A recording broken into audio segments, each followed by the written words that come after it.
गिबियावनो आङो खौसेथि बर' सुबुं आफाद इउनाइटेड बड' पिपल्स अर्गेनाइजेशननिफ्राय नोंथांमोननि गासैबो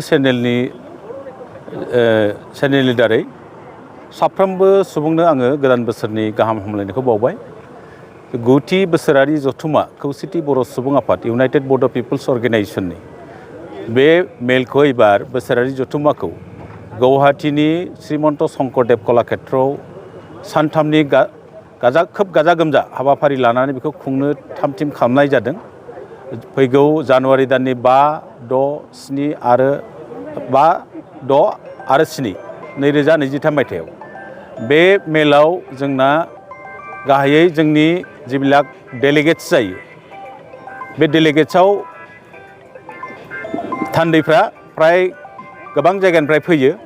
भारतनि बाहेरनि नेपाल, बांलादेश, त्रिपुरा, वेस्ट बेंगल, साखाथिनि रायजो मेघालय, नागालेण्ड, अरुणाचल बेफोरनिफ्राय फैयो आरो जोंनाव बोसोरफ्रामबो फ्राय 3,000नि बारा डेलिगेट जायो। एबारबो जों आसा फारिदों 3,000नि बांसिन सुबुङा डेलिगेट्स महरै थान्दै महरै बे हाबाफारियाव बाहागो लागोन जोंनि बे मेलाव।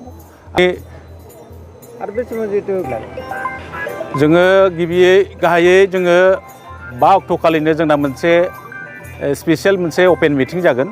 बे मिटिङाव जोंनि भारत सोरखारनि सासे केबिनेट मिनिस्टार रामदास आठवाले रायजो मिनिस्टार रामदास आठवाले बिथाङा फैगोन। बेजों लोगोसे आसामनि सोलोंथाइ बिफाननि मन्थ्रि डक्टर रनज पेगु आरो एदिनखालिनो बिटिआरनि मानगोनां चिफ प्रमद बर' बिथाङा जोंनि बे स्पेसियेल जिथु अपेन मिटिं बेयाव बिथाङा थागोन। आरो बेजों लोगोसे एदिनखालि गोबां बेखेवनाय हाबाफारिफ्राव जायगानि जिल्ला बेंगिरिजों लोगोसे जायगानि MLA आरो गोबां आलासिफ्रा बेयाव थागोन आरो जोंनि बर' कसारि वेलफेयार समाज काउन्सिलनि मानगोनां चिफ एदिनखालिनो थागोन। आरो 6 अक्ट' खालि जोङो गासैबो माहारियारि आफादफोरखौ लानानै जोङो मोनसे सेमिनार खुंनायनि थाम-थिम खालामदों। बे सेमिनारखौ जोंना दुलाराय बर' फरायसा आफादनि मानगोनां आफादगिरि दिपेन बर' बिथाङा बेखेवगोन। बेजों लोगोसे जों त्रिपुरानिफ्राय सासे डक्टर लिंकन रियां बिथांखौ जों लेंहरदों आरो बेजों लोगोसे जोंनि सासे साहित्य एकाडेमि एवार्डी डक्टर प्रेमानन्द मुसाहारि सार बिथाङाबो बेयाव बाहागो लागोन आरो गोबां अर्गेनाइजेसनफ्रा बेयाव जोंना बाहागो लागोन जे माहारिखौ जों बोरै दानानै थाम-थिम खालामनाय बेनि सायाव। आरो जोंनि बिसेसकै जानो गोनां जिथु डेलिगेट्स बे डेलिगेट्सआव गाहायै जोंनि सावरायनो गोनां बाथ्राफोरानो जाहैबाय जिहेथु जों BTCनि बायजोआव मोनसे आलादा मोनसे गावखुंथाय बर' कसारि वेलफेयार समाज काउन्सिल मोनबाय। बे काउन्सिला दिनै फुरा रोखोमै दाफुंजायाखै, दिनैबो बे आद्रा जानानै दङ। दा बेखौ गामिफोरखौ सोसननानै समस्तिफोरखौ दाफुंजोबनानै बिसायख'थि फाथिनानै जाहाथे बेखौ गोख्रों मोनसे काउन्सिल दाना होयो, बे मोनसे जोंनि डेलिगेट्सआव जायगा मोनगोन सावरायनायाव। बेनि थाखाय जों सोरखारनाव डिमान्ड खालामनाया फैगोन।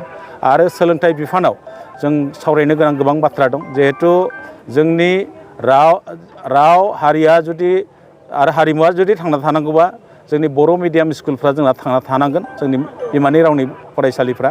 बे बेलायाव बर' मिडियामनि स्कुलफोरखौ जिहेतु बिसेस कनसिडार खालामनानैब्लाबो सरकारिकरन खालामजोबनांगौ, खिन्थु दिनै खालामाखै सरकारा। बेनि सायाव नारसिननाया जोंना बेयाव सावरायनायाव थागोन जोंनि बेयाव। आरो गोबां जों आयदायाव सावरायगोन, हा हुनि जेंनानि सायाव सावरायगोन आरो गोबां आयदा दङ। बेफोरनि सायाव जोंनि जेবিলাক समस्याफोर दं जोंनि गेजेराव नुजानाय बर'फोरनि गेजेराव बेखौ सावरायगोन। आरो जों जाथि हिसाबै बोरै खौसे जानो हायो, जाथिनि जौगाथायनि थाखाय जों बोरै खामानि मावनो हायो, बोरै ज' जानो हायो, बेनि माखासे पलिसि लागोन। आरो जिहेतु खौसेथि बर' सुबुं आफादा सारा BTCनि बायजोआव सारा आसाम नाङैनो बेहा मोनसे गोख्रों बिथा दं आरो बे गं 22 जिल्लायाव बेहा मोनसे गोख्रों बिथा दं।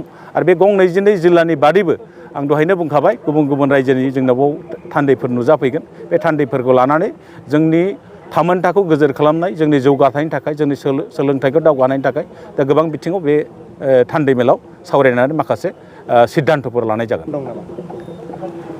ओरैनो गुवाहाटीयाव लानायनि थोंजोङै बिदि जाहोन गैया। जोङो सरासनस्रायै आसामनि दाब दाब जायगायाव बिदिनो मेलखौ खुंबोबाय थायो।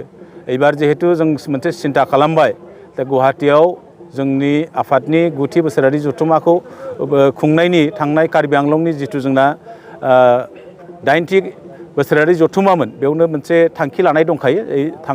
फैगौ 9थि बोसोरारि जथुम्माखौ एबारनि जिथु जथुम्मा जानो गोनां बेखौ गुवाहाटीनि कलाक्षेत्रआव खुंनाय जागोन होननानै बे समावनो फोसावखानाय।